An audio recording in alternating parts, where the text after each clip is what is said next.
Most of us know Bob Schieffer as an award-winning journalist and former host of CBS Sunday morning public affairs program, Face the Nation. But did you know that Bob is also a talented painter? A new exhibit of Bob's artwork will be on display at the American University Museum at the Katzen Art Center starting on April 6th. Before the opening, I sat down with my friend and mentor to talk about the exhibit. Tell us about this art show that's coming up that you're having here in Washington pretty soon. Well, I guess it was in around 2020 that I saw this happening. Friends of mine were getting COVID, and I thought this is going to be very serious. But you could see even in the early part of it, this was not just a pandemic. This was something that was changing our culture from the very beginning. So I decided what I would do is try to document the changes that the country was going through. And so that's really how I got this started. I want to get into some of the paintings. Let's start with your painting that you were just talking about, 1 million. This is an incredible, incredible piece of art. Tell us about why you decided to paint this and what's in this. Well, this was kind of when it became official. It was May 15th, I believe, that 1 million Americans had died because of COVID. And so it seemed to me that if I was going to do this show, that was the place to start. That's the front page of the New York Times on May 15th, 2022. And I called this in the beginning One Weekend in May because a lot of other things were happening. We'd had another deadly shooting in Buffalo. Monkeypox had just come to the fore. Inflation was going up, and with it, gas prices. And people were marching because abortion had suddenly become a question again. A lot of things that we just sort of thought about in the past it just seemed like they landed all at once. Dr. Fauci, who's in the painting, he was one of the foremost physicians or scientists in this country, and suddenly people were all questioning what the government was advising them to do or not do. Masks became a political issue, but that was the day that it became official that 1 million people had died in America. Let's look at this second painting, and this painting is of Vietnam. Tell us about this painting. It's drawn from a very famous photograph, isn't it? Uh-huh. Napalm Girl was an iconic photo taken during the Vietnam War by an Associated Press photographer named Nick Utt. And I knew his brother, who was another photographer for the AP, who was killed. And I used to see him around the AP Bureau when he wanted to replace his brother after he was killed, and they wouldn't let him. They said, no, your brother. And finally, he just kept on asking, and finally, they let him become a photographer there. But some years later, I wrote the foreword to his book of photographs, which the AP published, and it's still a remarkable photo. The way this painting came about is the girl in the blue dress, that's Uvalde, and that's when that awful murder of those children took place.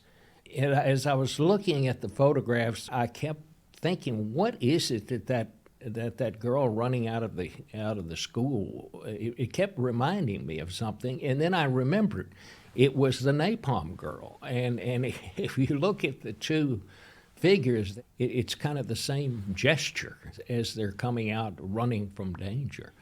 And to me, what the painting meant to me by putting those two things together was it's no matter what kind of turmoil the adults in our society are causing to happen, it's the children who always suffer the most.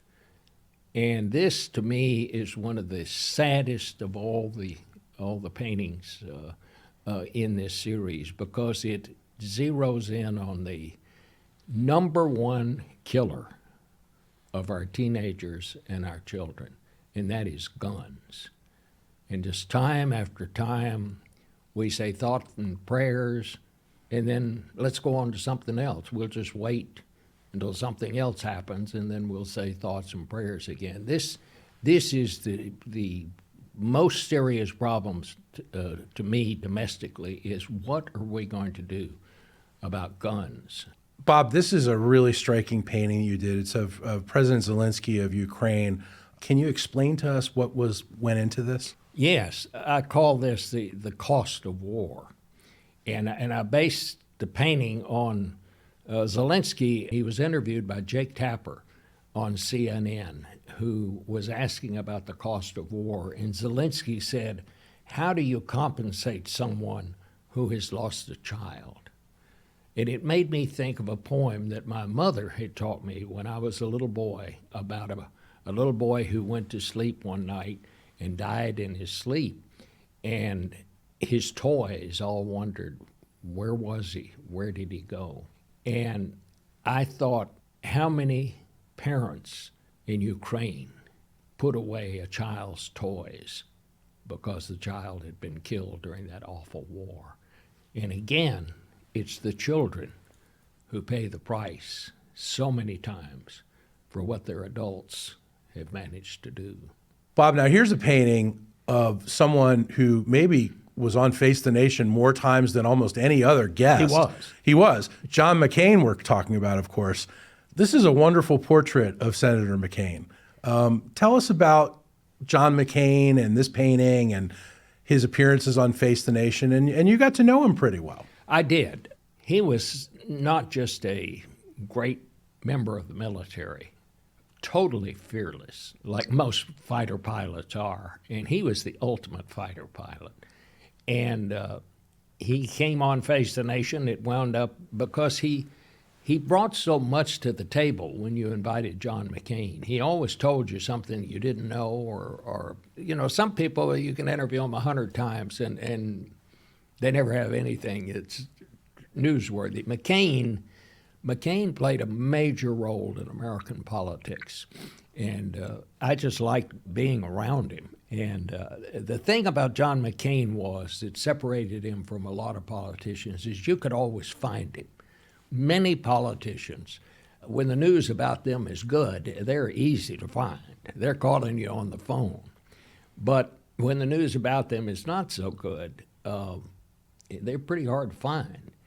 You could always find John McCain, and he would always come forward. He never hid behind any kind of an excuse. He always came forward and told you what was on his mind and what he thought. And what I liked about him was, as serious as he was, he didn't really take himself personally that serious. I remember one time we were on a commercial flight together, and I was sitting next to him, and we hit this violent turbulence. And I mean, and I've ridden a lot of airplanes in my time, but it really kind of shook me. And he turned around, he said, "Don't worry, if I was going to die on an airplane, I'd already be dead."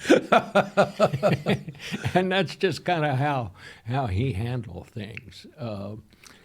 Donald Trump didn't care for him at all, but that just rolled off his back. I mean, he was used to being criticized. He was used to being in the middle of things a lot worse than some of the things that happened to him in politics.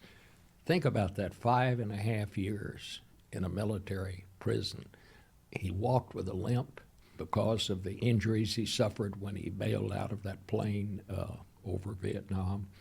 He couldn't comb his own hair because he couldn't lift his arms above his shoulders. You never heard him talk about that. No. But he just took it and went on, got his business done. We have another final painting, and this one is an incredible image of the poet Amanda Gorman, who spoke famously at President Biden's inauguration.